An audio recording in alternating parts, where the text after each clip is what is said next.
Ecuador has been here before. 2 years ago, to be precise, when he bounced off a beaten Hawkesbury Cup effort to win the Lord Mayor's Cup at Rosehill 7 days later.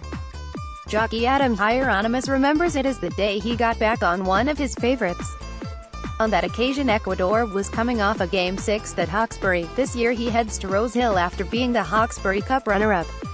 Back again, Adam Hyeronimus has time to look at the camera as Ecuador wins the Lord Mayor's Cup 2 years ago. Photo, bradleyphotos.com.au. I won his maiden on him and think it was the first time I got back on him. Hyeronimus said.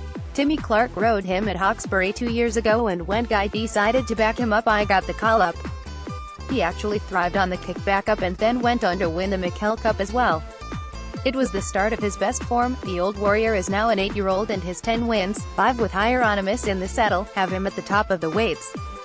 It weighed him down at Hawkesbury when Kingsguard sprinted past him, but he held the margin to only 3/4 of a length. Once the other horse went past me last week, I knew I wasn't going to fight back and beat him, but I also knew he wouldn't give in. Hyeronimus said. He has that big weight, which makes it tough for him these days, but this is his level and they will have to beat him. He has stepped up to Group 1 level, but they are just too good for him there. Ecuador has been twice Group 1 placed, and last spring his form carries the names of Winks and Happy Clapper, which had at least a couple of lengths on him. But once he returned to Group 3 enlisted level, he was very competitive. Co-trainer Adrian Bott admitted the Lord Mayor's Cup was a change of tack, but is confident he has the grounding to be hard to beat. The original plan was to go through the Scone Cup, but he just found them a little bit sharp for him over the mile at Hawkesbury, and he is probably better suited at the 2,000 meters now. Bott said, "We thought if we went to Scone the same thing would happen, so we decided to back him up. It is not ideal, but he has done this before, and at his third run since a spell, he is very fit.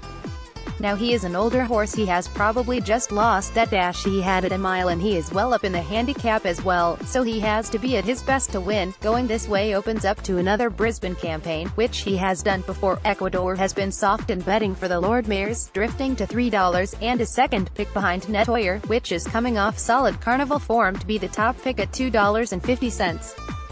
She has only won once in 9 starts, but group placings in the Epona Stakes and JRA Plate this preparation have a black type win high on the agenda.